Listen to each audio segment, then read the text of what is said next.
se ha hecho muchísimo sorgo, regresando a maíz de primera en muchos lotes, un poco teniendo teniendo esta perspectiva de un año niña. No queda más semilla de sorgo en la Argentina, el precio y el mercado también ha ayudado a eso. Y bueno, muchos de esos lotes entonces que iban a maíz de primera fueron a sorgo, no todo, porque por supuesto la superficie de sorgo en relación a la de maíz es menor, pero bueno, va a ser un protagonista esta campaña. Y mucho del maíz que se pensaba sembrar en fecha de primera, por falta de agua se vino atrasando. Probablemente ahora con estas lluvias que acontecieron estos días se termine de sembrar un maíz temprano, sembrado tarde, porque no sé si llega a ser tardío, aunque bueno, está ahí en el intermedio. Y bueno, lo que se tenía pensado como maíz tardío va a seguir así. Así que bueno, estamos en un escenario, digamos, como les decía recién, de un maíz temprano sembrado más tarde, a lo mejor si se sembró en fecha con algún estrés, y bueno, y en víspera de la siembra de maíz tardío. En función de esto, de suponer que los pronósticos y el evento niña se va a instalar, yo pensé la charla justamente en esto, en qué hacemos, y pensar los rindes de maíz en función de los rindes potenciales, en función de los milímetros que tengamos en cada zona, de la influencia de napa que tengamos, y bueno, repensar justamente los rindes. Entiendo que se están buscando rindes más conservadores, y bueno, les vuelvo a decir, planteado la niña, también la fertilización está muy relacionada con esto. Pensar un cultivo que resista estrés hídrico, lo planteo acá porque esto me parece súper interesante, se los menciono muy rápido, en la charla lo vamos a ir tocando en algunos puntos. ¿A qué me refiero con pensar un cultivo que resista estrés hídrico? Es claro que yo me voy a referir a lo que es nutrición de cultivos, pero bueno, en el resto, densidades, variedades y demás, es claro que se tiene que pensar en principio desde esa óptica, y lo referente a nutrición de cultivos, yo lo que les puedo mencionar es varias cosas. Yo, a pensar en un maíz que tiene que resistir un estrés hídrico en algún momento, lo pensaría tratando de desarrollar un importante sistema radicular que me permita que se banque mejor justamente un estrés hídrico moderado. Para eso tenemos que hablar de fósforo, para eso tenemos que hablar de zinc, cualquier promotor que promueva justamente el crecimiento radicular, bienvenido en este caso. Con respecto, yo mencioné el zinc, con respecto al zinc, está bastante probado que todo lo que sea micronutrientes que estén en deficiencia en los ambientes tienen mejores respuestas en años que no han sido los mejores desde el punto de vista de milimetraje de lluvia. Evidentemente los micronutrientes actúan en muchas situaciones en contra de estrés abiótico, y entonces cuando digo empezar en un cultivo que resista estrés, sin duda lo estoy incorporando, estoy hablando fundamentalmente de zinc, de boro, y si hay alguna deficiencia de algún otro nutriente también, y como les decía, de fósforo. Sumado a esto, pensar en dividir dosis de nitrógeno, me parece, esto por supuesto depende de la operatividad de cada empresa, de la superficie que haga y demás, pero en un principio con un panorama incierto en relación a las lluvias, a mí me surge no clavar toda la inversión en el inicio del cultivo, sino tener una segunda chance, una refertilización en maíz, para poder dar un volantazo en dos sentidos. O sea, si viene difícil el año, por el tema de lluvia, esa refertilización, recortarla y aplicarla en la medida de ese evento. Y en cambio, si llueven, como se están dando las condiciones ahora de que llueven y mejora el ambiente, proponerme entonces un cultivo de maíz con un potencial de rinde mayor y fertilizar en en ese sentido. Entonces me parece que a los cultivos, desde ese punto de vista, le viene bien que yo divida las dosis de no solamente nitrógeno, sino en realidad técnicamente el cultivo tiene toda una curva, que ahora la vamos a ver, de absorción de nutrientes, y tendría que seguirla, eso mejora la eficiencia de las fuentes, y en este caso también me da la oportunidad de, como les decía antes, no clavar toda mi inversión en un inicio y poder dar un volantazo. En relación a esto, y mucho de la charla se va a centrar en nitrógeno, tenemos un gran aliado y es la mineralización de materia orgánica. Me parece que de esto se habla muy poco y es un gran aporte que nos hace el suelo de nitrógeno. Lo vamos a volver a atacar. Pero bueno, en principio, desde la perspectiva yo lo estoy pensando de esta forma, ¿no? En lo relacionado a la nutrición de cultivos. Acá les muestro, estos son los milímetros de lluvia que han acontecido durante muchísimos años, incluido el año 2007, 2008 y 2011, años típico de Niña. Fíjense cómo en enero en adelante las lluvias caen y disminuyen drásticamente, y bueno, todos conocemos lo que pasaron esos años. Esperemos que esto no ocurra. Pero bueno, esa es un poco la perspectiva de esta campaña. Dicho eso, yo siempre traigo el ejemplo de que uno va al médico y el médico no le recomienda ningún análisis y le empieza a recomendar que tome antibióticos, vitaminas y demás. La verdad que sería muy loco, pero bueno, en el agro nosotros lo hacemos, fertilizamos sin análisis de suelo y bueno, es tan loco como lo que propongo del médico, así que se hace muy poco análisis de suelo y si queremos realmente ajustar la estrategia de fertilización, sí o sí tenemos que hacer un análisis para saber la situación inicial de la que partimos. Así que hacer análisis de suelo, gente, si no lo tienen, hacerlo. Y con respecto a diagnóstico, no tenemos que llegar a esto, esta es la típica deficiencia de nitrógeno en maíz. Simplemente voy a comentar un poquito cómo es que se ve en hojas basales, en maíz, es una B invertida, mirándolo desde la base de la hoja, y comienza con una clorosis. Eso es la típica deficiencia de nitrógeno, y se ve, como les decía, en hojas viejas, porque el nitrógeno es móvil en la planta, entonces la planta lo removiliza de esas hojas para mandarlo a los nuevos destinos. No deja de ser un diagnóstico y una advertencia. Si vemos esto, es clarísimo que tenemos un problema de nitrógeno. Muchas veces, aunque hayamos aplicado nitrógeno, que puede verse a un lavado.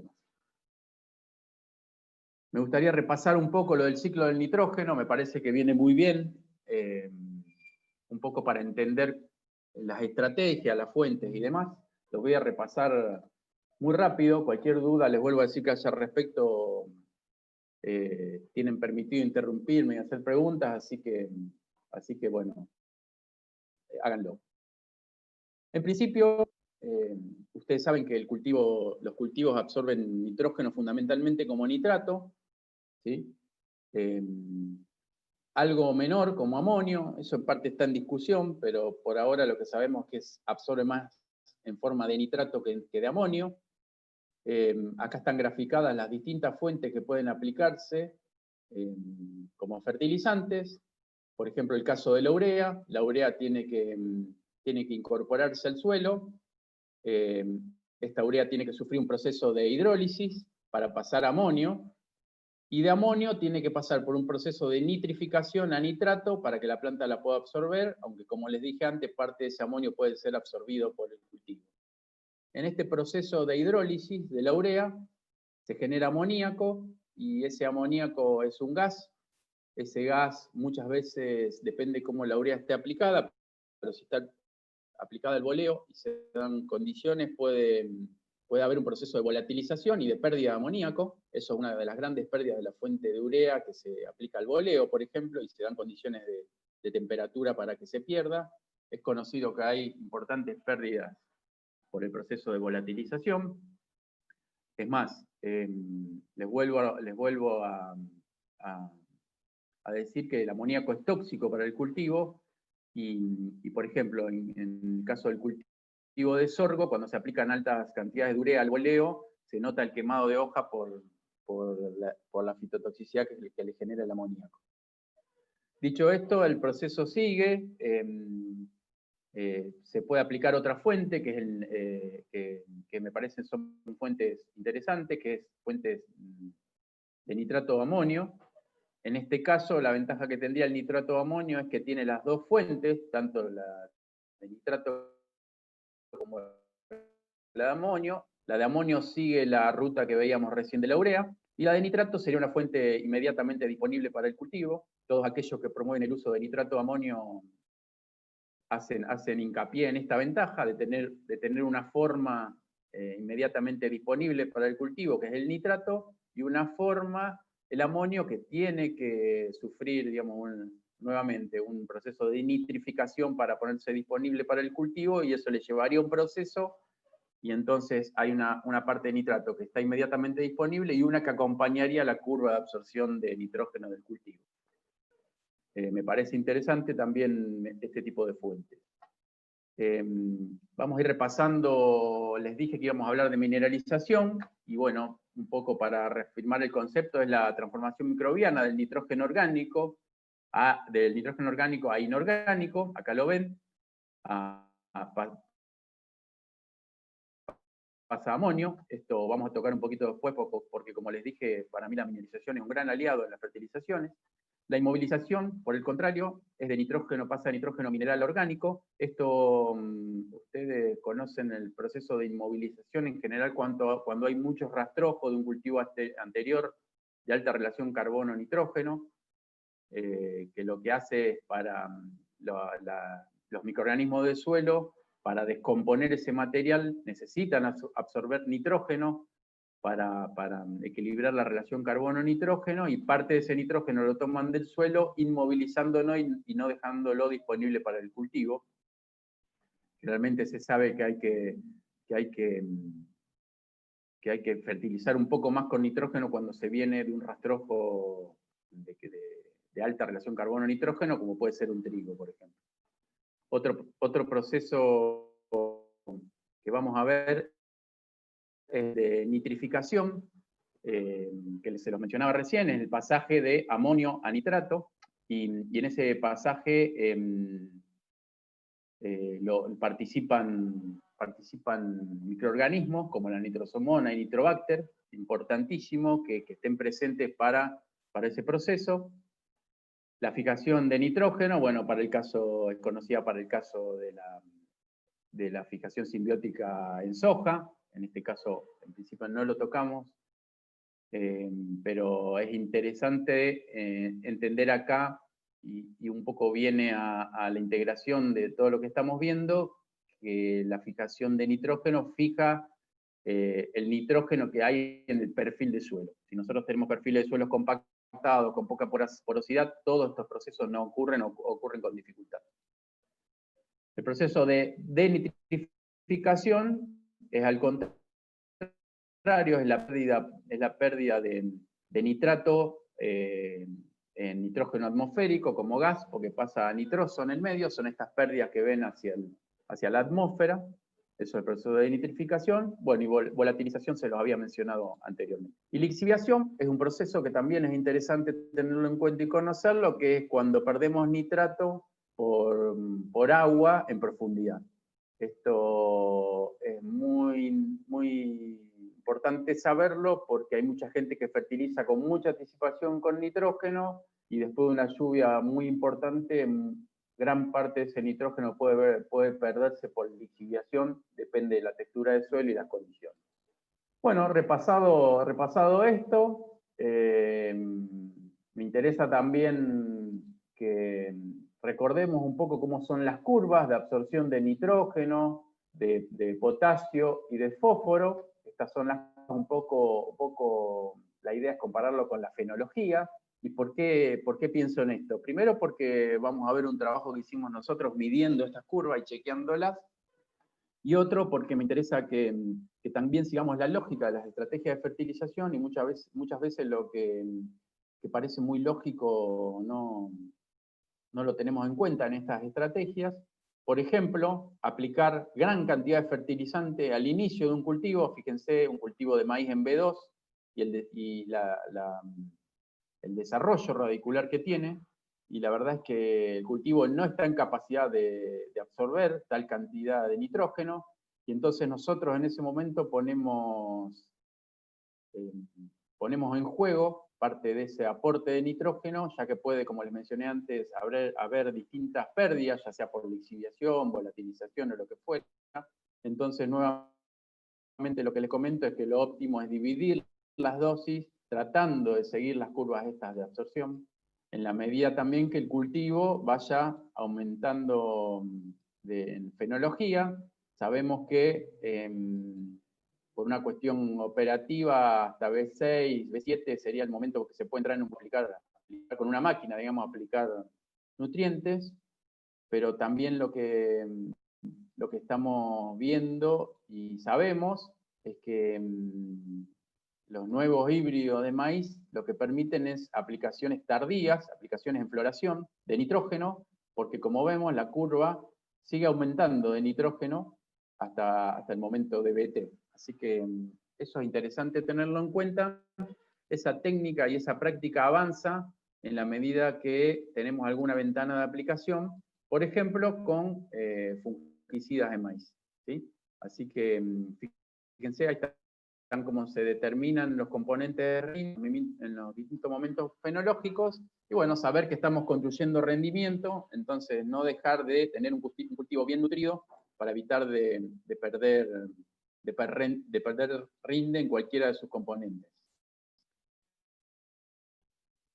Para hablar de estrategias de fertilización, la receta es lo más común, echarle unos 50, 80, yo sé que a muchos les va a causar mucha gracia, pero en la Argentina es la más común y es la más, es con la que más nos encontramos. Es más, me han encargado algunos trabajos de fertilización bastante completos y terminan haciendo la receta que venían haciendo siempre. Así que bueno, la receta la pongo por una obligación moral para que esté presente, porque es como un símbolo de la producción y del productor argentino. Un poco hablando más en serio, otro criterio de fertilización es el de restitución. En el de restitución estamos aportando un porcentaje de lo exportado en granos. Generalmente esta situación se busca más en suelos en campo propio que campo alquilado. Eso es una situación que, lo de la tenencia de la tierra, es una situación que sin duda juega un papel clave en la estrategia y en los criterios que se sigan. Conocemos las curvas de respuesta y los modelos, algo vamos a hablar de eso. Y lo cuarto que se puede hacer es un balance nutricional. Nosotros en agroestrategia somos más hinchas del balance nutricional, pero bueno, sabemos que es un poco más complejo. Vamos a mostrar cómo hacemos un balance de este tipo.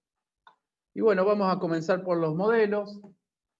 Este es el típico modelo y conocido donde se ajusta una curva, donde se determina el nitrato presente en suelo de 0 a 60 centímetros, y lo que se busca es, está pensado que podemos ajustar el rendimiento a la suma del suelo, el nitrato en suelo más el nitrógeno que tenemos que aplicar en fertilizantes, y con eso apuntar un rendimiento objetivo, siempre y cuando, como decíamos al principio, el agua nos ayude, nos acompañe.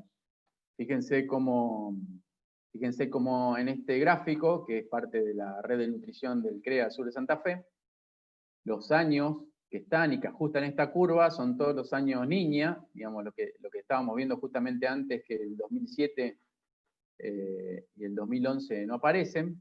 Entonces, porque bueno, evidentemente desajustan y probablemente nosotros nos encontremos con un año de estos. Entonces, yo entiendo que el modelo es muy útil, nosotros lo utilizamos.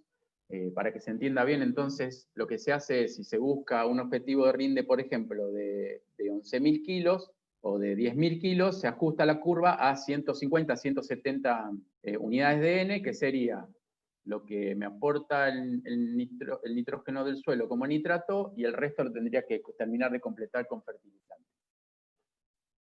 ¿Qué es lo que tiene en cuenta este modelo? Bueno, este modelo en realidad lo que hace es empírico. Lo que se está haciendo, se aplican distintas unidades de N y se va midiendo rendimiento en distintas campañas y se ajusta la curva.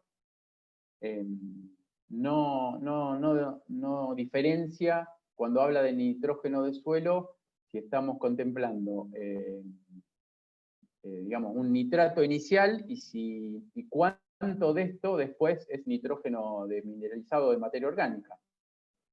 Y siendo que estamos planteando que probablemente este año sea un año niña, acuérdense que la mineralización de la materia orgánica depende fundamentalmente de temperatura y humedad.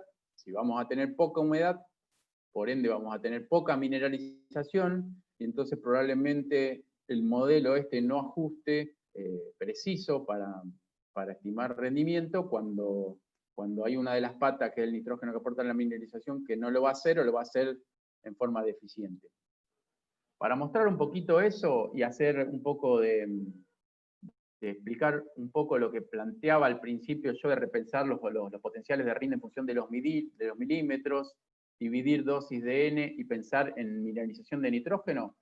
Fíjense, acá estos son unos gráficos de un trabajo que se está haciendo en Río Cuarto, donde fíjense lo que se hace es se toma el balance hídrico total en milímetros. Esto es la diferencia entre las prestaciones y la evapotranspiración del cultivo, con distintas dosis de nitrógeno. Fíjense que la línea punteada es 0 nitrógeno, la llena más fina es 37 kilos de N, que sería el equivalente más o menos a 75 kilos de urea, y la última son 150 kilos de urea. Fíjense como si yo tengo un desbalance negativo, que en la curva corta un poquito antes de los 8.000 kilos, no hay respuesta casi a la fertilización, o la respuesta es muy poca, y la fertilización sí se empieza a despegar, la fertilización nitrogenada, cuando el balance hídrico empieza a ser positivo. ¿Sí? Entonces, es clarísimo que si yo estoy hablando de fertilización y estoy hablando de nitrógeno, tengo que tener en cuenta el balance hídrico en el panorama que les digo de un posible evento niña, y entonces pensar las refertilizaciones en función del balance. Fíjense, otra forma de medirlo es el balance hídrico, pero no del periodo de todo el ciclo, sino del periodo anterior a la refertilización. Acá se calcula un mes antes de la siembra hasta B6. Y en realidad esta curva arranca de 1.000 kilos por encima de lo que daría el testigo en este balance negativo. Entonces fíjense cómo acá las curvas realmente se despegan cuando el balance hídrico de B6 en adelante empieza a ser, perdón, de B6, antes de B6 empieza a ser positivo. Fíjense cómo aumentan las posibilidades de que yo potencie mi cultivo con la aplicación de nitrógeno. Un poco lo que yo lo quiero significar con esto es que en esta situación que estamos, en este año, es clarísimo que tenemos que atender a las precipitaciones, a los milímetros que tenemos que tener acumulados, y entiendo nuevamente que sería muy, muy interesante tener los valores iniciales de suelo de nitrato para poder digamos, plantear la estrategia, pero sentarnos fundamentalmente en la estrategia de la refertilización y utilizar la fuente adecuada, que como les decía en un principio, tendrían que seguir las curvas de absorción del cultivo. Les traje este trabajo que es de Reuse y Calvo, y me parece muy interesante porque acá empieza a tener en cuenta el nitrógeno de la mineralización de materia orgánica. Yo no sé si muchos están familiarizados con el NAN, pero es nitrógeno anaeróbico.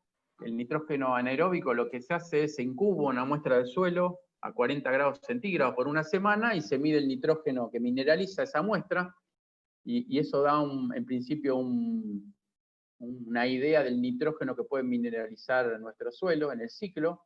Entonces acá se empieza a tener en cuenta ese NAN. Fíjese como acá el modelo cambia, acá ya no es solamente nitrógeno de nitrato que estaría disponible al inicio, sino que el modelo aparte incorpora el NAN y lo termina de completar en el caso de que fuera necesario por nitrógeno de fertilizante. Acá lo que está haciendo es dividir en dos zonas, lo que es la zona de Balcarce y lo que es zona del sur de Santa Fe. Lo hace en las dos curvas, fíjense cómo ajustan distinto a los rendimientos, y esto en principio es en parte por los grandes contenidos de materia orgánica que tiene el sur de la provincia de Buenos Aires en relación a los que podemos llegar a tener nosotros en el sur de la provincia de Santa Fe. Fíjense que muchas veces las curvas son más exponenciales en lo que es Balcarce que en el sur de Santa Fe. Así que fíjense lo importante, y por eso les decía que la mineración de materia orgánica es un aliado, lo importante que es tener en cuenta el proceso de mineralización. Y acá me interesaría mostrarle un poco cómo es toda esa teoría se baja a tierra. Este es un trabajo que nosotros en Agroestrategia hicimos en el norte de Córdoba, cerca de Jesús María. Esto es Crea Cañada de Luque Citones, un poco más al norte. Lo que hicimos acá es nos metimos en esa última estrategia que yo les dije que era un balance, y la idea era monitorear muchísimos parámetros para tenerlos claros y mejorar las estrategias de fertilización que estábamos haciendo en esa zona. Fíjense, acá están el rinde real fue de 10.500 kilos. En este caso se encuentran las fertilizaciones que se hicieron con nitrógeno, se utilizó urea, se utilizó WAN. Este trabajo ya tiene varios años. Medimos el agua inicial, el agua final, se regaba, era bajo riego, se tiene en cuenta los milímetros totales, y bueno, hicimos un análisis de suelo inicial y un análisis de suelo final para saber cómo se encontraba el cultivo al inicio y al final en suelo, y después lo seguimos mediante análisis de planta para ver si la curva realmente que vimos en un principio en los cultivos a campo se veía, digamos, tal cual. Me gustaría recalcarle y remarcarle algunos hechos. Bueno, lo que le decía, el rendimiento, 10.500 kilos. Este fue el rendimiento, los milímetros que tuvo el cultivo entre lluvia y riego, acá están diferenciados, lo que nos dio una eficiencia de aprovechamiento del agua de casi 14 kilos de maíz por milímetro aplicado, y la verdad es que es bastante similar a lo que dice la bibliografía de eficiencia de aprovechamiento del agua. Este es otro parámetro interesante, pensando en milímetros de agua y rinde objetivo, pensarlo así, pensarlo en 13, 14, 15 kilos por milímetro efectivo, ¿no? Esto sería por milímetro realmente que el cultivo pudiera absorberlo, pero bueno, no me quiero meter en ese tema. Y en relación al balance, me interesaría mostrar lo que medimos. Fíjense, lo que terminamos de medir es con respecto a nitrógeno, una eficiencia de aprovechamiento de todo el nitrógeno que aplicamos de un valor cercano al 60%, con respecto al fósforo un valor cercano al 30%, y con respecto al azufre lo mismo, un valor cercano al 30%. La verdad es que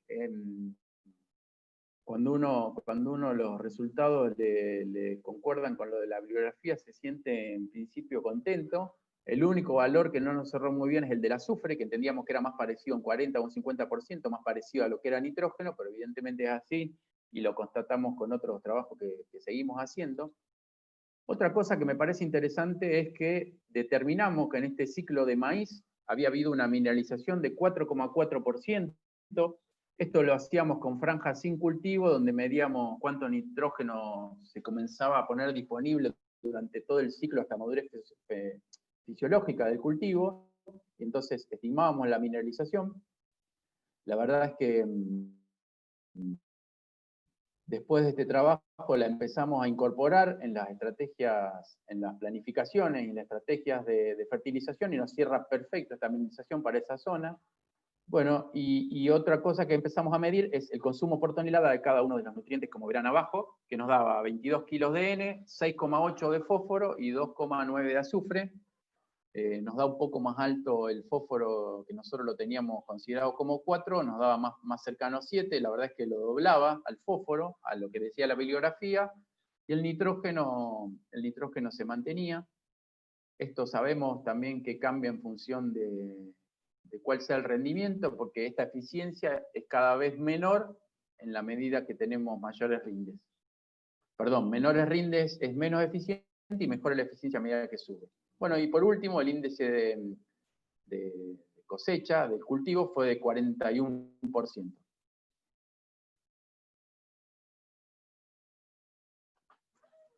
el mismo trabajo, pero bueno, lo que les quiero mostrar en parte, lo que se hizo acá fue, en este momento, en B5, en R1 y en R6, se hizo un muestreo de planta completa, se analizamos en nuestro laboratorio el contenido de nutriente que tenía esa planta en ese momento, y lo que se trató de hacer es, bueno, con solamente 3 puntos, pero teniendo en cuenta las curvas que se habían trazado hasta el momento, tratar de justamente ver el porcentaje de los nutrientes consumidos en momentos fenológicos que entendíamos eran clave para el cultivo de maíz.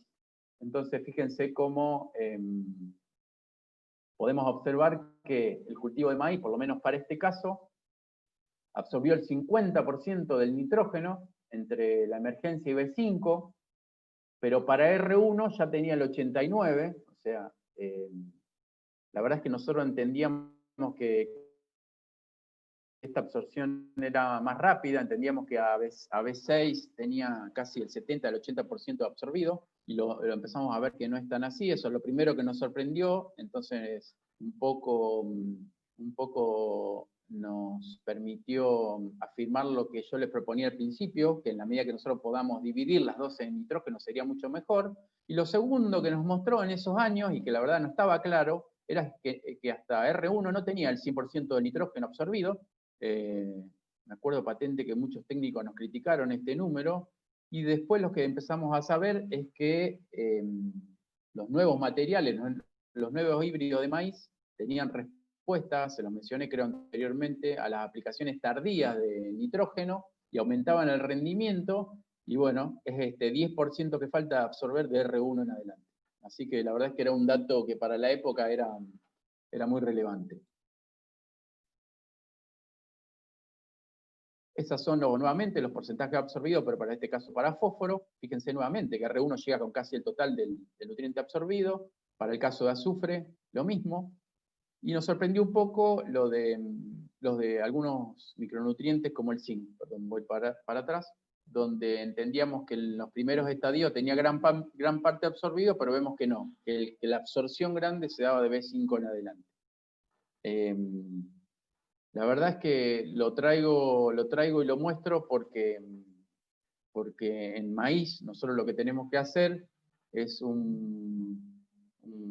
digamos, un malabar en la aplicación de nutrientes entre la cuestión operativa y la cuestión técnica. O sea, saber realmente cuándo el cultivo lo necesita, pero por otro lado tener en claro que nosotros en un cultivo podemos entrar hasta B6, B7, B8, no más allá de eso. Y entonces tratar de acompañar en lo posible a las curvas de absorción de los nutrientes, pero limitados en parte por esto que no podemos entrar al cultivo. Aunque, como les decía anteriormente, se están haciendo aplicaciones tardías de la mano de los fungicidas, y en ese momento se están aplicando nutrientes con muy buenas respuestas. Miren, esto en parte, y se los quiero mostrar, son aplicaciones de nitrógeno foliar, que hicimos varias dosis en distintos momentos. Este es el mismo lote, y fíjense la removilización que hay de nitrógeno de la base en comparación con otro, y hicimos aplicaciones de nitrógeno foliar en maíz con excelentes respuestas. Así que bueno, se los traigo como digamos, una alternativa más. Si pensamos en las ventanas entonces que tenemos de entrada con nitrógeno en maíz, se puede hacer presiembra, a la siembra, la refertilización típica en B6, B7, y ahora tenemos una alternativa más, que bueno, la tenemos que empezar a explorar. Yo sé que no es una estrategia común, pero es la de la fertilización foliar con nitrógeno. Y bueno, en realidad les comenté que nosotros somos más partícipes de la recomendación y del balance, como vieron todo el trabajo que hicimos, y quiero hacer un ejemplo de una recomendación con nitrógeno para maíz, simplemente para traer algunos conceptos que creo los tenemos olvidados. Y bueno, simplemente el ejemplo simple de cuántos kilos debería aplicar, cómo se calcula. Fíjense, 200, sabiendo que el cultivo de maíz consume 20 unidades de N por tonelada. Yo estoy apuntando acá a un maíz de 10.000 kilos. Entonces serían 200 las unidades que necesita el cultivo. Esto sería el requerimiento del cultivo. A esto le tenemos que restar lo que aporta el suelo, que en el modelo lo veíamos como el valor de nitrato y el resto completarlo con fertilizante. Acá lo que nosotros hacemos es estimamos de alguna forma la mineralización de la materia orgánica, ¿sí? Para esto también tenemos que tener en claro el valor de densidad aparente de suelo para hacer el cálculo. Ese es otro valor olvidado por la densidad aparente, muy poca gente sabe la de su campo. Y bueno, y la profundidad a la que estoy haciendo este análisis. A la mineralización de materia orgánica tengo que sumar la de nitrato disponible, o la de nitrógeno disponible al momento que hice el análisis, es presiembra. Para esto también tengo que tener en claro el tema de la profundidad, nuevamente el de la densidad aparente. Y en este caso, como voy a utilizar urea, que tiene un 46% de contenido de nitrógeno, se aplica este factor de 0,46. Y fíjense, en realidad traigo todo esto para empezar a hablar de eficiencia. Tengo que contemplar la fuente que estoy aplicando y la eficiencia que tiene. En este caso estamos calculando que la urea aplicada al boleo en un maíz tiene una eficiencia del 50%. ¿Sí? Y nuevamente, me parece que a esto lo tenemos olvidado, y entonces como nos olvidamos de las eficiencias de la fuente, muchas fuentes nos dan lo mismo, no diferenciamos entre fuentes, o no diferenciamos entre formas de aplicación y momentos. Entonces quiero hacer un poco de hincapié en esto. Para hacer hincapié en esto tenemos que repasar algún concepto, el concepto de los porcentajes absorbidos de nutrientes por las raíces. Fíjense que cuando hablamos de nitrógeno, potasio y azufre, los valores rondan entre 40 y 70%. Se toma en general un valor intermedio de 50, 60, 70%. Esto, por supuesto, varía, depende cómo se aplique la fuente fertilizante. Para ir a un ejemplo en concreto, si hablamos de nitrógeno, no es lo mismo bolear una urea sobre un rastrojo de maíz que aplicar un producto, un nitrógeno líquido, como puede ser el 23 de Agrefert, ya que está Agrefert y que me invitó a la charla, o un producto como Solmix. Y no es lo mismo aplicar, como decía al principio, una fuente que tenga nitrógeno, amonio y nitrato como fuente, que no va a tener tantas pérdidas, a una urea.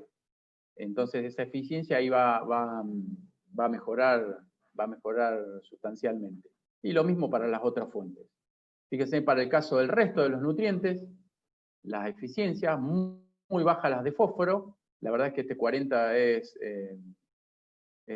un porcentaje que generalmente no lo encontramos. Las fuentes tradicionales que nosotros utilizamos están en un 25 o 30%. Les vuelvo a decir, eso depende de la fuente, del tipo de suelo, del ambiente en el que me encuentre. Y fíjense, para el resto de los nutrientes, el poco porcentaje absorbido de las raíces es muy bajo. Esto en parte explica el porqué de que muchos de los micronutrientes se aplican foliar, o por lo menos nos dan una idea de cuánto es realmente lo que hay que aplicar al suelo para que el cultivo absorba las cantidades que realmente necesita.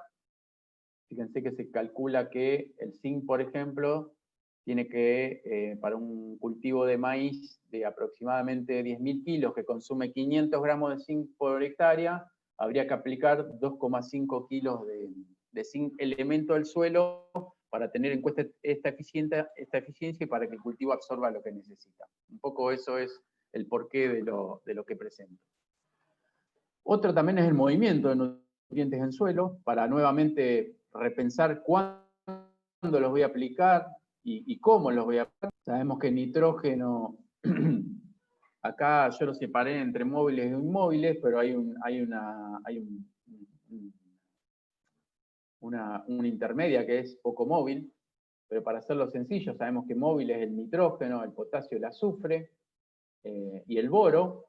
¿Sí? El boro en suelo es muy móvil, se mueve con el agua. Y los inmóviles es todo el resto de los nutrientes. Por eso el fósforo se aplica localizado, por eso el zinc tenemos que hacer tratamiento de semillas o aplicarlo muy cerca. Y por eso mismo el ejemplo del calcio y el magnesio también se aplican así, porque son inmóviles. Esto parece redundante, pero no, lo traigo porque lo que estoy viendo son muchos errores de concepto en relación a esto, y esto es uno. Es lo mismo que estábamos hablando recién, esto del corte de una raíz, y los distintos procesos por los que la planta absorbe los nutrientes.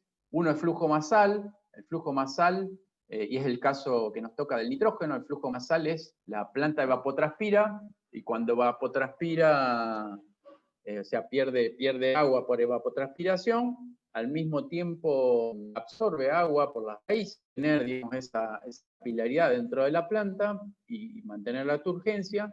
Entonces, consume agua y consume nitrógeno. Esto, por ejemplo, responde en parte de las preguntas si vale la pena aplicar nitrógeno en un momento de estrés hídrico, y la respuesta sería en principio que no, porque, bueno, parte del nitrógeno, digamos, el mecanismo por el cual absorbe el nitrógeno la planta de maíz está cortado justamente por tener un estrés hídrico. Claro está que esto depende de la intensidad del estrés, pero tenemos que recordar esto. Lo segundo es el proceso de difusión, por ejemplo, para el caso del fósforo, por eso tengo que aplicar localizado y cerca de la raíz.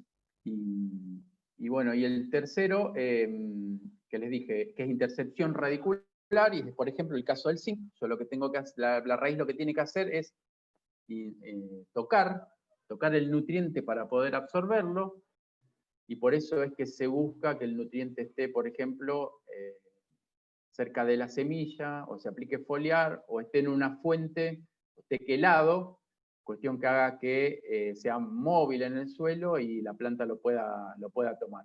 Esas serían las tres alternativas que hicieran que el zinc estuviera disponible para el cultivo. Y nuevamente, habiéndoles comentado cómo es la evolución del consumo de nutrientes, viendo las curvas ajustadas que nosotros hicimos, sabiendo esto que les dije, cuáles son los mecanismos de absorción de nutrientes para el caso del nitrógeno y del maíz, la verdad es que quiero repasar un poco lo dicho hasta el momento, y lo que les quiero decir es, siempre en la medida de lo posible, dividir dosis de nitrógeno, lograr utilizar fuentes adecuadas. La fuente adecuada sería la que mejor se adecúa a esta curva de absorción. Entonces, si yo estoy pensando en aplicar una fuente inmediatamente disponible al inicio, tengo muchas posibilidades de que sea poco eficiente por todas las pérdidas que tengo, y tampoco tengo la alternativa de, como les decía, dar un volantazo y virar y tener una alternativa más de decisión si el año realmente se complica por falta de lluvia. Es claro también que aplicar todo el nitrógeno en un cultivo de maíz necesita al inicio, es como que yo les propusiera que se comiera la comida de la semana un lunes, que la planta no está en capacidad de hacerlo, es muy poco eficiente. Y bueno, en principio, para mejorar esa eficiencia y yéndonos a otros nutrientes que no sean fósforo, lograr que el crecimiento radicular del cultivo sea tal que nos permita eficientizar todo esto que estoy mencionando hasta el momento. Un poco ahora vamos a hablar de esto. No sé si alguno quiere hacer una pregunta. ¿Alguno se quedó con alguna duda? ¿No me creyó algo? Sí. Soy Lucho. Lucho, te quiero hacer un par de preguntas porque hay conceptos que la verdad que me resultan novedosos. Si bien yo laburo acá en Agrofert en la parte de fertilización, hay muchas cosas que la verdad que se van haciendo nuevas, como por ejemplo lo que hablabas del NAN. Hay el trabajo ese de Reusi Calvo, justo lo estaba viendo hoy, y dice que el aporte de la mineralización en el ciclo de cultivo puede ser de entre 22 a 232 kilos de nitrógeno por hectárea. Porque me pareció un rango altísimo, desde muy bajo hasta muy grande, me parece. Si alguien tiene que hacer una recomendación de fertilización y demás, para lo que es región pampeana, ¿a vos qué número te parecería medianamente lógico como un valor de nitrógeno aportado por la mineralización, como para tener una referencia? Lucho, parece que nos hubiéramos puesto de acuerdo, pero... Hoy lo leí, te digo justo, y vos lo nombraste, por eso. No, te lo voy a mostrar ahora. Te voy a mostrar cómo nosotros la calculamos, en realidad, no por el NAN, sino un cálculo matemático que en realidad se lo voy a compartir para que puedan estimar eso. Buenísimo. Y la verdad es que es muchísimo. En realidad sigue, es esta filmina y la que viene muestra justamente eso, Lucho. Así que te voy a buenísimo, pasar ahora buenísimo. esto. Listo, buenísimo. Gracias. Un poco hago la introducción a lo que dice Lucho, y como les decía, la mineralización es un aliado, es nuestro aliado, así como la fijación simbiótica lo es en soja, para el aporte de nitrógeno. La mineralización de materia orgánica pone en disponibilidad tremendas cantidades de nitrógeno. Un poco, hoy estoy en profesor, así que me gustaría repasar en parte lo que es la materia orgánica. La fracción orgánica del suelo son restos vegetales y animales. Lamentablemente estamos perdiendo materia orgánica en todos los sistemas en agricultura en Argentina. Se han hecho muchísimos trabajos de balance de carbono, y lo que mejor se ha logrado con rotaciones con gran aporte de carbono, mucha gramínea, es por lo menos que el balance de cero, nunca recuperarlo, o muy pocas, es muy difícil recuperarlo. Entonces, en principio, todas las bondades que tiene la materia orgánica en los suelos, realmente la estamos perdiendo. Entiendo que, y la verdad es que celebro que se esté empezando a trabajar con cultivo de cobertura, se esté empezando a pensar en microorganismos de suelo y todo el resto de herramientas que tenemos para mejorar este parámetro, porque sería una novedad importantísima que pudiéramos mejorar los balances y por lo menos no dejar de caer en materia orgánica. Entonces, dicho esto, les cuento que, bueno, que se clasifican distintos. Cuando se hicieron los balances de carbono se lo trató de dividir en una parte más joven, una materia orgánica particulada o lábil, y en una más vieja, que ya es humificada, ¿sí? Es parte de la materia orgánica tal como la conocemos. Estos fundamentalmente están compuestos por ácidos húmicos, huminas y ácidos fúlbicos. También como comentario que estamos empezando a aplicar ácidos húmicos y ácidos fúlbicos en suelos de textura más franca, más arenosa, con excelentes resultados. En parte de lo que estamos viendo es que esos suelos, digamos, de baja materia orgánica, cuando le aplicamos este tipo de productos, le hacen mucho bien y, digamos, se observan los rendimientos. Un poco de la dinámica de la mineralización de la materia orgánica la vimos ya, así que no voy a entrar en detalle, pero es este proceso de humificación. La mineralización, en parte, bueno, estos eran los valores que yo había aprendido en la facultad, de 1,5 a 5%. La verdad que los empezamos a medir, como yo les mostré en el trabajo anterior, y lo que nos estamos dando cuenta es que en realidad al año es mucho mayor. Nosotros estamos pensando y lo hemos medido, y se puede tomar a lo mejor como un valor de referencia, que por ejemplo un trigo puede llegar a tener una mineralización de materia orgánica de 1,5%, y un cultivo de verano, como un maíz o una soja, puede llegar a tener mineralizaciones de 4 o 5%, lo que haría un 6,5 o 7% al año de mineralización. La verdad que depende la materia orgánica que tenga, les vuelvo a decir, ese aporte de nitrógeno es muchísimo. Esto sin duda, esta mineralización, depende no solo, el proceso de mineralización depende, como les decía, de temperatura y humedad, fundamentalmente, y por eso es que lo traigo a colación en un panorama de año-niña, pero también a la textura del suelo y a la presencia de carbonato y pH de suelo. Y un poco para sacarnos la duda de lo que preguntaba Lucho, y después lo vamos a ver en un ejemplo real. Esta es la relación carbono, nitrógeno, fósforo y azufre. Todos estos nutrientes están relacionados a la dinámica de la materia orgánica. Esta es la relación 120, 10, 1,3, 1,3. Por eso, en la medida que nosotros, como les decía antes, perdemos materia orgánica, empezamos a fertilizar con más cantidad de N, empezamos a ver deficiencias de azufre, ¿sí? Y empezamos a ver deficiencia de boro, por ejemplo. Parte del boro viene también de la materia orgánica. Entonces, todos esos nutrientes que aparecen deficientes, en realidad, en principio y en parte, lo son por las pérdidas que estamos teniendo de materia orgánica en nuestros sistemas. Y como les decía anteriormente, lo que sabemos de la materia orgánica que nosotros tenemos es que el 45 al 58% de eso es carbono, por eso se contemplaba la materia orgánica como un índice del balance de carbono en los suelos. También sabemos que de cada % de materia orgánica, el 5 al 5,2% de eso es nitrógeno. Lo mismo con fósforo, del 1 al 1,5% es fósforo, y del 0,5 al 1,5% es azufre. Espero se haya entendido. O sea, del total de la materia orgánica, podemos estimar cuánto de eso aporta de nitrógeno, fósforo y azufre. Y para tener en cuenta, fíjense, ahí les hago un cálculo, 2,8% de materia orgánica en un suelo a los 20 centímetros aportaría 1.700 kilos por hectárea de carbono, 160 kilos de N, son 320 kilos de urea eso, bueno, 18 kilos de P y 12 kilos de azufre, una barbaridad. Y acá les traigo un ejemplo práctico. Este es un cliente nuestro de Villamar Estancia La Sala, en Las Varillas, Córdoba. Estos son análisis que nosotros hacemos y recomendaciones de fertilización. Acá el análisis es un poco más completo. Fíjense que lo que nosotros hacemos en cada uno de los lotes, lo que le estamos haciendo hacer es, por ejemplo, para el maíz, que analice distintas profundidades, 0,20, 20, 40, 40, 60.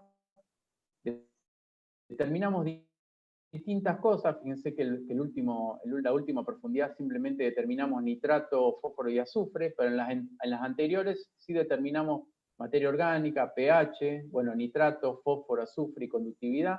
En algunos lotes también estamos trabajando con un análisis más completo, pero bueno, eso vendría a colación a otra charla.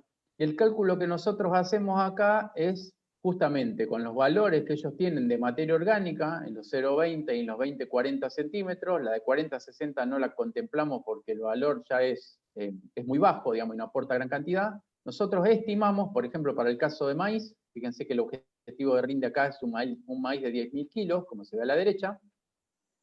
Estimamos que este lote va a aportar 197 kilos de N, ¿sí? Por mineralización de materia orgánica. A esto le tenemos que sumar el valor de nitrato que tenemos en suelo, que lo pasamos a nitrógeno de nitrato, y esto nos da una sumatoria entre el valor de nitrógeno potencialmente mineralizable, lo llamamos nosotros, el valor de nitrato de 285 kilos de N. Lucho, esto es lo que vos me preguntabas. Fíjate los valores que nosotros estimamos, porque esto es una estimación, esto es un valor real de análisis, el valor de nitrato y nitrógeno de nitrato es real, lo estamos terminando con nosotros con el análisis, pero esto suponemos, acuérdense, que la mineralización de esta materia orgánica se va a dar durante el ciclo del cultivo, o sea, un valor que hoy de nitrógeno no lo tenemos, pero que sí se va a dar durante el ciclo del cultivo. Entonces, en algunos casos lo que estamos haciendo es no recomendar nitrógeno. Juanse, entonces sería, claro, yo pensaba, digo, wow, 230 kilos ya me parece mucho, pero en realidad puede ser un piso, porque en realidad vos acá estás determinando valores muchísimo más altos. Sí, claro es que, mirá, bueno, mirá, a ver, te cuento, yo trabajo muchísimo, tenemos muchos clientes en el norte de Córdoba. Claro, lo que hablamos otra vez.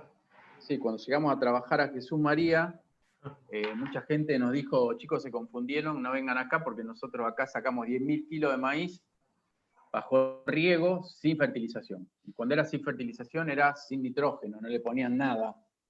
Y en realidad era por esto, eran campos que tenían relativamente poca historia agrícola, venían de una ganadería, algunos de ellos pasaron a una agricultura en secano y otros a agricultura bajo riego, y la verdad es que lo que veíamos es que lo que ellos decían era verdad. Allá se obtenían 10.000 kilos de maíz sin nitrógeno. Y en parte es por esto que te digo, los altos contenidos de materia orgánica y lo poderoso del proceso de mineralización de materia orgánica. Es tremenda la cantidad que aporta. Nosotros acá sí, para que ustedes tengan en cuenta en estos balances que hacemos, en estas consideraciones, donde al valor de nitrógeno y nitrato le sumamos el nitrógeno potencialmente mineralizable, estimamos que el cultivo no está en capacidad de absorber todo esto, entonces le asignamos una eficiencia. Estimamos que de todo este total no va a poder absorber todo, sino una parte, y entonces por eso es que se entienden algunas dosis, en este caso de Solmix, para aportar, siendo los valores de nitrógeno tan altos en la sumatoria. Pero bueno, fíjense, es importantísima la cantidad de nitrógeno que aporta esto. Por eso en un principio les dije que la mineralización de materia orgánica es nuestro aliado, y por eso les les propongo hacer análisis de suelo, estimar materia orgánica en distintas profundidades de nuestros lotes, y empezar a trabajar, ya sea con NaN, como les dije, o con un cálculo matemático. Nosotros simplemente, para que ustedes sepan, lo que hacemos acá es, nosotros de este valor, por ejemplo, de 261, sabemos que, estimamos que para este campo la mineralización es de un 4,2%, o sea, 4,2% de esto se mineraliza, y sabemos que el 5,2% de eso es nitrógeno. Entonces, bueno, hacemos ese cálculo a la profundidad de 20 centímetros y nos dan estos valores. Y la verdad es que lo hemos ajustado muy bien a esto. En algunos campos, como les mencionaba anteriormente, hemos medido densidad aparente, hemos medido mineralización de materia orgánica y demás. Entonces, la verdad que el ajuste que estamos haciendo de nitrógeno es bastante certero, pero bueno, siempre con la observación de que el proceso de mineralización de materia orgánica depende de muchísimas cosas, y entre otras depende de agua y temperatura. Si están las dos, se cumple. Ahora, si no llueve, esto va a ser menor. Y si hace frío, también va a ser menor. Y una cosa que estamos agregando ahora y que nunca la tocamos es que tiene que haber microorganismos para que esto pase. Y ahora lo que estamos tratando de hacer es sumar estos análisis, un análisis funcional de microorganismos, para ver si realmente están todos los bichos que hacen que esto se produzca también. Entonces, esa es la tercera pata que nos faltaba, Una consulta. digamos. Sí. Sí, soy Santiago Molina, de Tucumán. Sí, Santiago. Consulta análisis. Ahí tenés el nitrógeno total. ¿Vos podrías hacer el cálculo del nitrógeno teniendo en cuenta el nitrógeno total que analizaste? ¿Sería nitrógeno orgánico también, más sí, amonio? Sí, o sea, a eso sí, llamarle la mineralización. Sí, también, Santiago, perfecto la corrección. Sí, claro, nosotros ahí lo que estamos viendo es un paso anterior, está perfecto. Lo que estamos sacando es el nitrógeno que tenemos de la materia orgánica. Sí, está perfecto. Se puede hacer desde ahí directamente, tal cual. La verdad es que quería graficar yo que el proceso de mineralización venía de la materia orgánica, lo expliqué desde la materia orgánica, pero bueno, lo que vos estás acotando está perfecto. Buenísimo, gracias. Así que bueno, nuevamente les digo, son grandes los valores que aportan de materia orgánica. Por suerte todavía nosotros tenemos valores relativamente buenos de materia orgánica, entonces tengan en cuenta esto para el caso del maíz, que es el que estamos tratando. Y otra cosa que me parece súper interesante, siempre lo menciono, y se lo mencioné en un principio, los desarrollos radiculares. La verdad que el maíz tiene un desarrollo radicular importante. Hace poco di una charla de sorgo y lo que estábamos viendo era la extensión de la biomasa que tiene de materia orgánica el maíz comparado con el sorgo. Es mayor a la del sorgo. La que más tiene es el trigo, sin duda, pero después le sigue el maíz, después el sorgo. El sorgo tiene raíces más finas, de mayor extensión, de raíces más finas, pero en biomasa es mayor la de maíz. Entonces, pensemos esto, que si sembramos un maíz temprano con temperatura de suelo baja, el desarrollo radicular es muy poco. Eso sin duda nos va a pegar en lo que le estoy diciendo, absorción de agua y nutrientes. Por eso la temperatura de 12 grados que se busca en suelo para la siembra de maíz es para lograr que en la medida que el cultivo se implante el desarrollo radicular sea el correcto. Sumado a esto tengo que hablar de física del suelo, vemos muchísimo problema de compactación y poco desarrollo radicular. Todo esto también influye en lo que le decía antes, en los mecanismos de absorción de nutrientes, ya sea por intercepción radicular, por difusión masal, por flujo masal y por difusión. Y la verdad que lo último que tengo para decir es que el cerebro de la planta es la raíz. Hay todo a lo mejor el que me ha escuchado en otra charla me lo ha escuchado decir, pero la citoquinina, que es la hormona, se le llama la hormona de la productividad, se genera en las puntas en crecimiento de las raíces y va hacia la planta, hacia arriba, se dirige de la raíz a la parte aérea, y si no generamos esa hormona no tenemos productividad. Entonces está comprobado que buenos desarrollos radiculares y grandes desarrollos radiculares están directamente relacionados con la productividad. Entonces, prestemos atención a esto, a las temperaturas del suelo, a la que sembramos, al tema de las compactaciones, y a lo que le decía recién, a tener en cuenta en qué momento aplicar o la fuente, cuándo se va a poder poner disponible ese nitrógeno que necesita para que esté en capacidad de absorberlo. Espero no ser muy reiterativo con esto. Por último, para definir dosis y momentos, me parece interesante recalcar algunas cosas. No todas las fuentes, como vengo diciendo, son las mismas para todos los suelos. Ya que tenemos a nuestro amigo del norte, hay suelos neutros y alcalinos que tendrían que utilizar fuentes acidificantes, ¿sí? Por ejemplo, alguna fuente que tenga sulfato de amonio, no es lo mismo MAP, o es mejor utilizar MAP y DAP que otra fuente de fósforo, y el MAP es más, de reacción más ácida. Interesante saber que la urea, a pesar de que la agricultura acidifica los suelos, en un principio, en un primer momento, eleva el pH de la rizósfera. Eso es interesante saberlo para la absorción de los nutrientes. Esto simplemente lo traje, lo pongo un poco para el tema del magnesio, para la relación entre todos los cationes, potasio, calcio y magnesio, en el caso que haya que aplicarlo.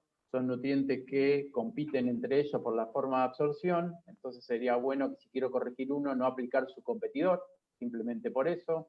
Algo vamos a hablar ahora de eso. Y la verdad es que si hay necesidad de corregir micronutrientes, tener en cuenta que se puede hacer vía suelo, vía foliar y en algunos casos en semilla, pero teniendo en cuenta los porcentajes de absorción que yo les mencioné anteriormente y los mecanismos que tiene la raíz para absorber. Un poco para ver las distintas fuentes y su diferencia, les traigo esto que me parece muy interesante, que es, digamos, la reacción que tiene y el residuo ácido que provoca. Fíjense la urea.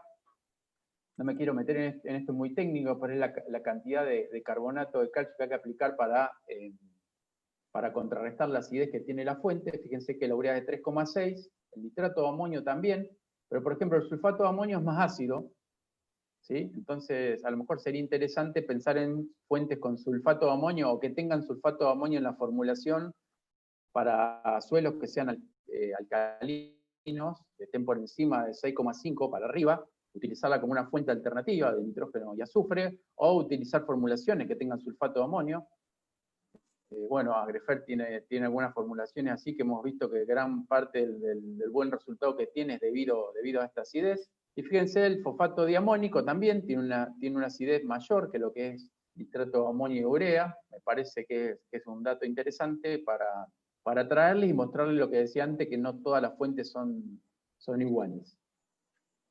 Lo de la eficiencia de las fuentes se los mostré un poquito recién y hablamos, así que tampoco quiero hacer hincapié con esto, pero bueno, se está trabajando mucho en esto. Me parece que en las fuentes nitrogenadas tenemos muchísimo para hacer.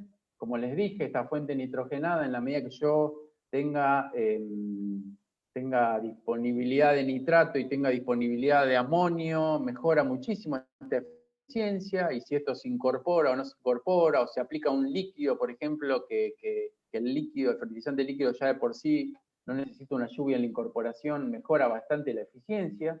En fuentes de fósforo, como les dije, la verdad que las fuentes tradicionales son relativamente de baja eficiencia, entre un 25 y un 30%.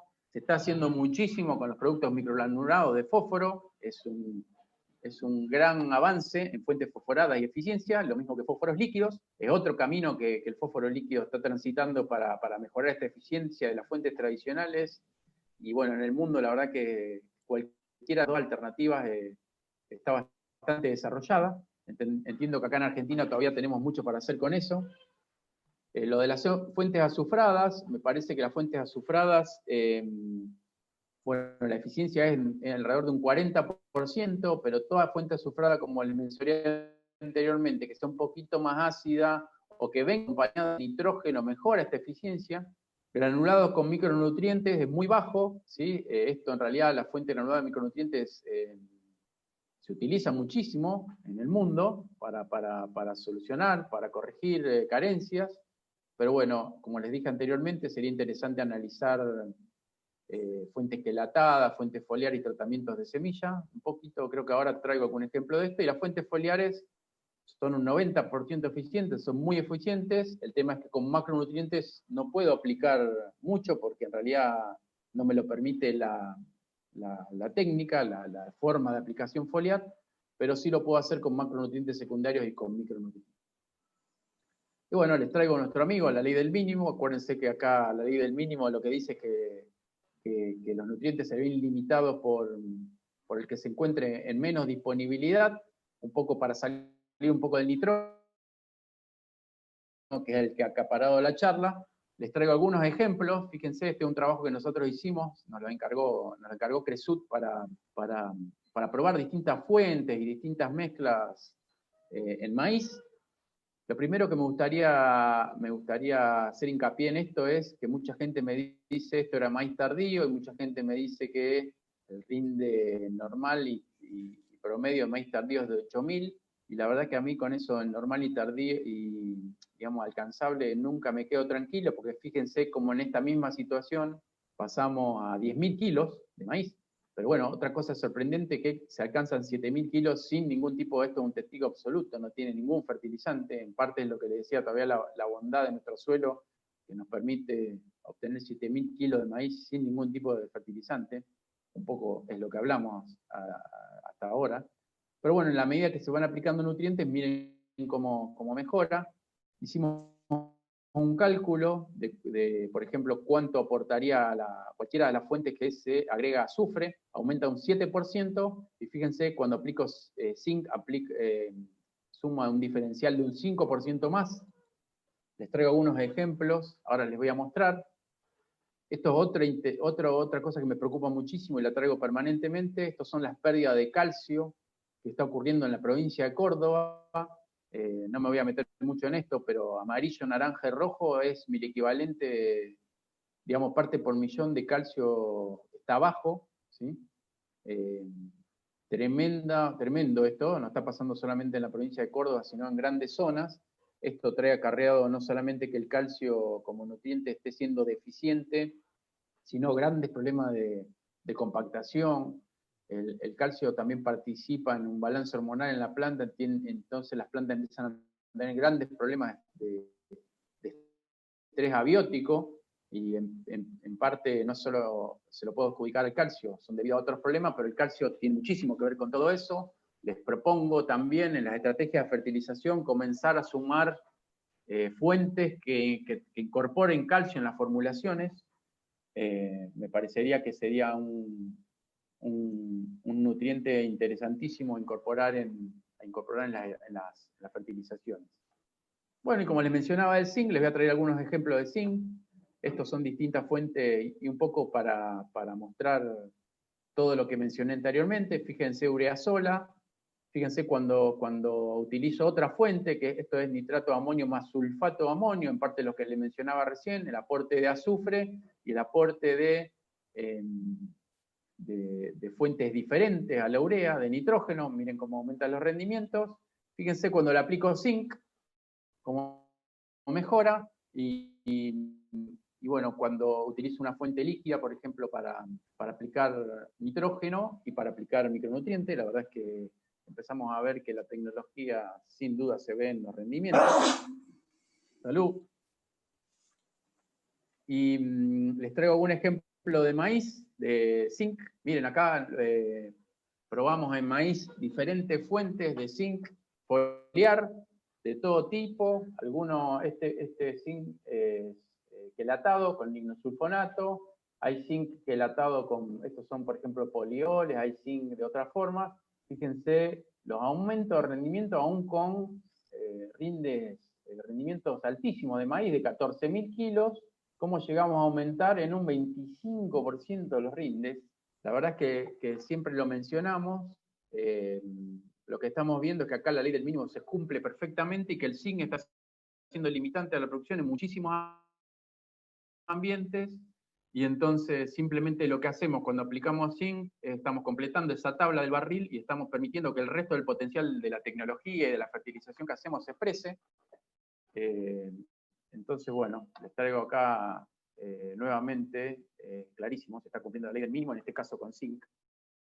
Otro ejemplo, fíjense cómo empezamos a tratar zinc en diferentes formas, en diferentes momentos, esto ya en rindes menores de maíz, en rindes tardíos, con un año con problemas hídricos, pero fíjense lo que les decía en principio, fíjense cómo el zinc en años, digamos, de estrés hídrico es donde mejor se comporta, eso la verdad es que está bastante comprobado. Y me parece súper interesante, esto es de Expósito, cómo lo plantea él, cómo lo plantea que el zinc lo que hace simplemente mejora la eficiencia en el uso de nitrógeno y fósforo. Fíjense cómo aumenta un 50% la eficiencia en el uso del nitrógeno y cómo aumenta un 55% la eficiencia en el uso del fósforo cuando le aplicamos zinc. La verdad es que uno hace los análisis económico, técnico y todo, y la verdad que cierra desde todo punto de vista, siempre y cuando, y vuelvo al principio, yo tenga un buen diagnóstico de suelo y planifique bien la estrategia de fertilización desde un inicio, teniendo en cuenta los pronósticos, como en este caso lo estamos haciendo. Una última cosa que les quiero mencionar, y se las traigo como, me parece, a mí por lo menos me entusiasma mucho ver esto. Esto es, y la verdad es que se cumple para un montón de cultivos, esto es el rinde, 100% el rinde potencial de los cultivos, de todos nuestros cultivos. La verdad es que lo que vemos es que nosotros estamos obteniendo un 24, dice acá, estamos obteniendo alrededor de un 25% del potencial, de ese potencial. Hay un 11% que son pérdidas por estrés biótico, las conocemos muy bien, plagas, pestes y malezas. La verdad es que si somos muy buenos, como realmente somos los productores argentinos, en esto somos excelentes, estamos alcanzando un 35% del rinde potencial de los cultivos, pero bueno, lamento decirle que nos estamos perdiendo un 65% del total del potencial. La verdad es que yo al principio me parecía exagerado esto y lo empecé a contrarrestar con rindes promedio de los cultivos de Argentina en relación a los potenciales que se alcanzan a campo, y realmente esto se cumple para todos los cultivos. Ustedes me van a decir que mucha de esta pérdida por estrés abiótico, la verdad es que muy poco se puede hacer. Miren, acá están explicitadas y acá están determinadas: altas temperaturas, exceso de radiación ultravioleta, exceso de luminosidad, ozono, sequía, fibra radicular, baja temperatura, helada, deficiencia de nutrientes no tradicionales, salinidad. Bueno, les cuento, gente, que tenemos muchísimo para hacer con pérdidas por estrés abiótico. De hecho, se está haciendo mucho. Ustedes empiezan a ver que las grandes multinacionales que vendían commodities empiezan a avanzar con bioestimulantes, antioxidantes, aminoácidos, productos biológicos que hacen muchísimo a atenuar todas estas pérdidas por estrés abiótico. Entonces, en realidad, como último mensaje, es que sigamos defendiendo este 35% del rendimiento, y la verdad que lo hacemos muy bien, pero empecemos a pensar en algún nuevo modelo o en algunas nuevas estrategias que nos permitan morder algo de este 65% para mejorar los potenciales y la rentabilidad de nuestros sistemas. Así que bueno, en principio es todo lo que tengo para decir yo. Me parece ahora, bueno. Muchísimas gracias. Mirá, estamos viendo acá que, bueno, se hizo un poco más extensa de lo que pensábamos, la verdad estuvo súper entretenida, y como es, vamos a armar nosotros una próxima charla para tocar los puntos de lo que es mercado de fertilizantes, que me gustaría que se sumen, porque ahí la idea es conectar con lo que vos mostraste y ver cómo es la realidad de fertilización en países, fertilización nitrogenada en maíz, en países que son relativamente similares a nosotros, como Estados Unidos y Brasil, que ahí juntamos info que está muy buena, así que la vamos a armar para una próxima charla.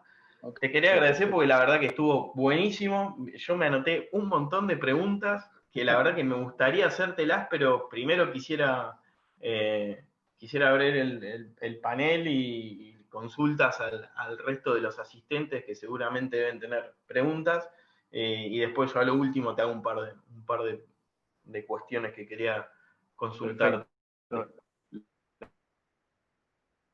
Lamento el hecho de haberme extendido. No, la verdad que estuvo buenísima la charla y la verdad me sirvió, aprendí un montón de cosas que las tenía o olvidadas o directamente no las sabía, son novedosas para mí.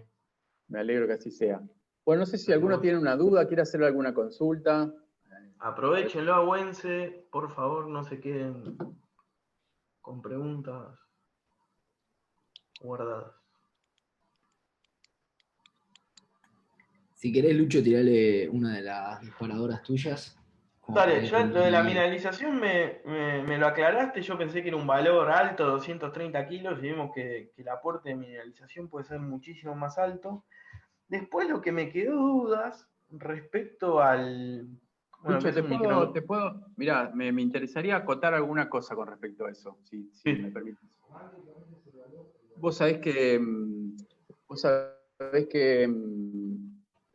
bueno, realmente es así, te vuelvo a decir, nosotros lo que hacíamos en muchos lugares que estábamos midiendo algo era, bueno, empezamos a hacer NAN, y en otros lugares lo que hacíamos simplemente dejábamos franjas sin fertilizar, para ver los rindes objetivos que se obtenían, sabiendo el valor de nitrato con el que arrancaba. Entonces, bueno, eso nos permitió a campo tener un valor estimativo de esa mineralización de materia orgánica. Y vos sabés que es impresionante cómo nos impactó en soja, y a lo mejor lo tiro porque alguno tiene alguna experiencia. Es sabido que en soja, la soja cuando tiene, bueno, me pasé a soja hablando de maíz, pero en realidad viene el caso. Hay lugares que tienen altos porcentajes de materia orgánica y lo que empezamos a ver es que esa mineralización alta de materia orgánica que yo te digo, cuando se dan las condiciones de temperatura y humedad, ponían en disponibilidad mucho nitrato en suelo, y en soja lo que hacía es cuando se sembraba, la fijación simbiótica de nitrógeno no era eficiente, es más, la planta tomaba nitrato del suelo y no el nódulo, la verdad que no lo aportaba. Vos sabés que una de las consultas que tuvimos fue que justamente en el norte de Córdoba había gente que tenía riego y lo que veía es que los potenciales de las gramíneas cuando los fertilizaba aumentaban y aumentaban los rendimientos, pero en soja no le pasaba. Y lo que empezamos a ver es justamente esto, que empezamos a hacer análisis pre-siembra de soja y empezamos a ver altos contenidos de nitrato en suelo. Sabíamos que cuando la soja tiene más de 30 unidades de N, energéticamente le conviene absorber nitrato de suelo que hacer todo el proceso de fijación biológica, y vos sabés que justamente en esa situación el problema era ese. Entonces, lo que empezamos a proponer, fíjate lo loco del planteo, teníamos dos opciones, lo pensamos a pensar con el productor, era o fertilizábamos la soja, porque la soja tomaba nitrógeno del suelo, y cuando se le terminaba era limitante a la producción, una producción alta pero era limitante, entonces la idea era complementarlo y fertilizarlo con nitrógeno, y la otra era poner un cultivo anterior que consumiera, y empezamos a pensar en algún cultivo de cobertura justamente que consumiera nitrógeno, para evitar esto y que a la siembra del cultivo de soja llegara sin nitrato. Así que fíjate la magnitud del proceso de mineralización de materia orgánica, cuánto nitrógeno pone disponible y cómo cómo puede beneficiarnos en soja y afectar en parte en maíz y afectar en parte a soja, ¿no? Buenísimo, Juanse, gracias. Después yo te quería consultar, en base a lo que comentabas del zinc, que también me dejó un poco asombrado, y como en el resto de los micronutrientes, como manganeso, boro, cobre, o el de hierro no está, pero calculo que debe ser similar, cómo la absorción de los micronutrientes se da en los estadios más avanzados del cultivo.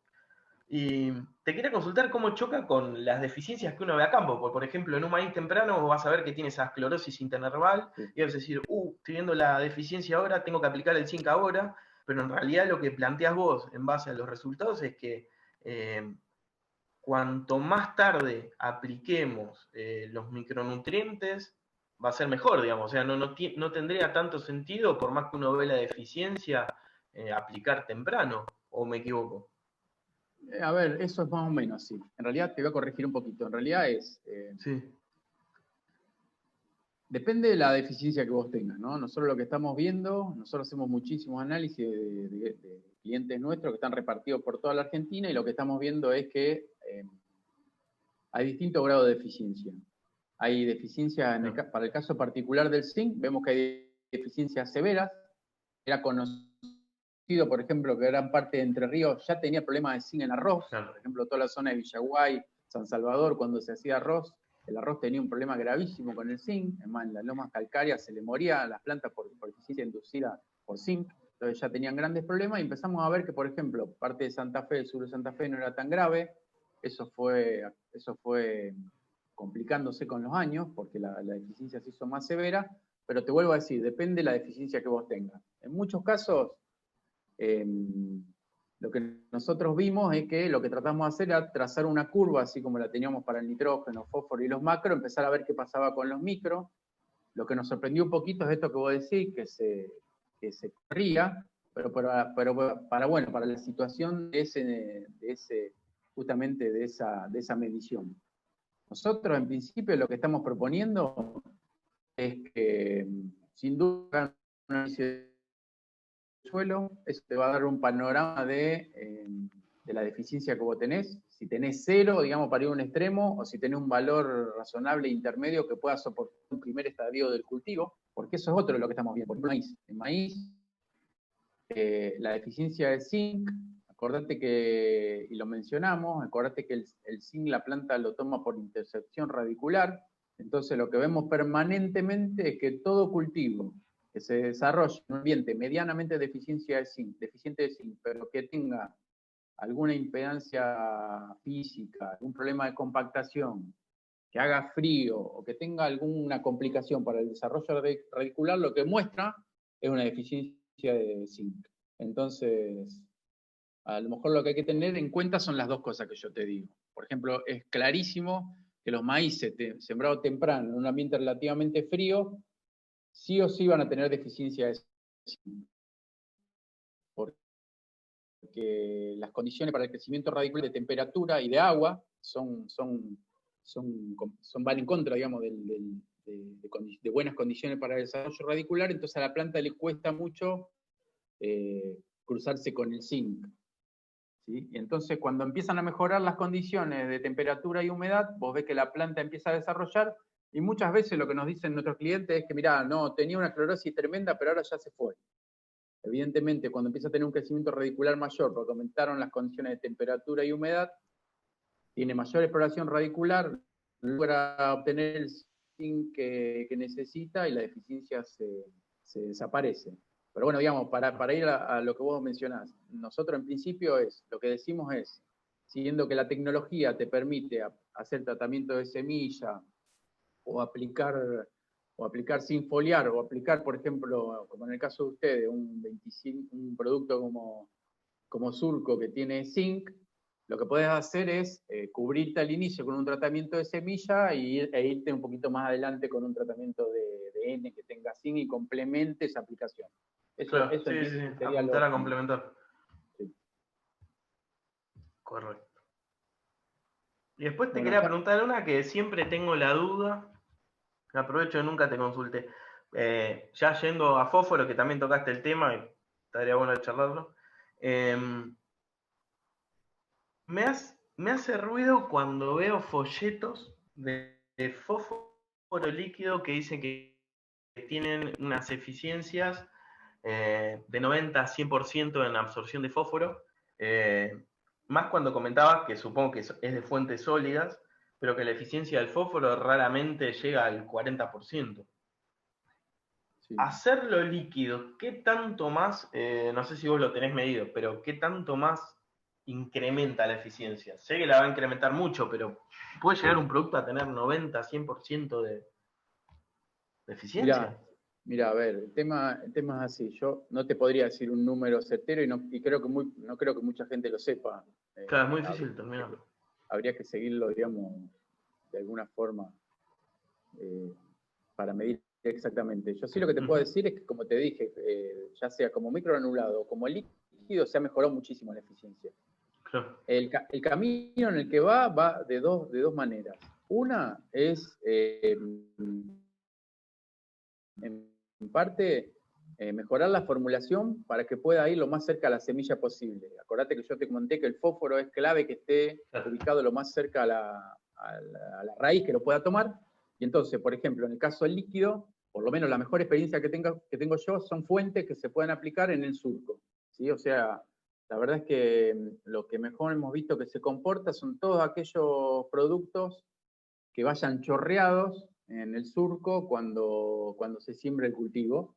Y lo mismo con el microgranulado, se ha formulado de una forma que no es fitotóxico para la semilla y lo puede aplicar junto con la semilla. En principio ese es el secreto, uno de los secretos, la ubicación. Y la otra es la formulación. O sea, la verdad es que si vos tenés un fósforo líquido con producto que sea más disponible que el MAP, por ejemplo, o que el DAP, mejora muchísimo la disponibilidad.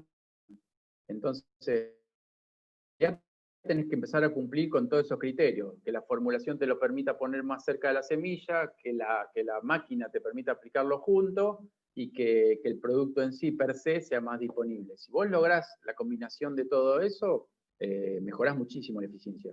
Yo te puedo estimar, y nosotros lo hemos tratado de medir, y la verdad es que sí, se acerca mucho. Siendo que las fuentes tradicionales nosotros hablamos de que tiene un 25, un 30%, en esto lo que estamos calculando es que tiene cerca de un 70-75% de eficiencia, lo duplica.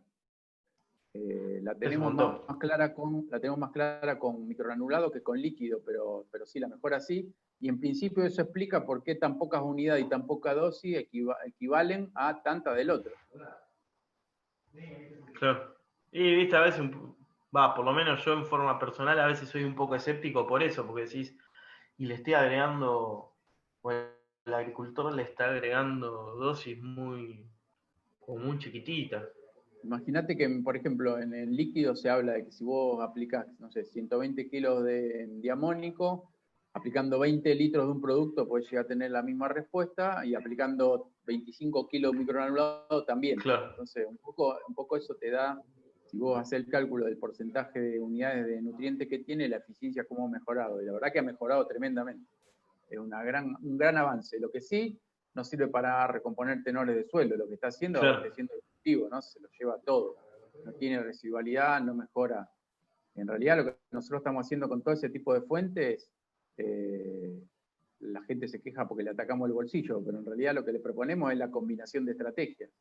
Claro. Mejorar la eficiencia con esta fuente, promover el efecto starter que tienen estos, pero aparte bolear fósforo para que no se caigan los tenores de suelo o tratar de mejorarlos y recomponerlos. La mejor estrategia sería la combinación. Sí. Perfecto, buenísimo. ¿El resto de los participantes tienen alguna consulta para Wense? Bueno, están tímidos. Si no, empiezo a preguntar por número. La charla anterior también. Sí. ¿Nadie, alguna consulta? ¿Tan claro fui? Bueno, parece que sí. Yo te haría, pero la verdad que me mataron.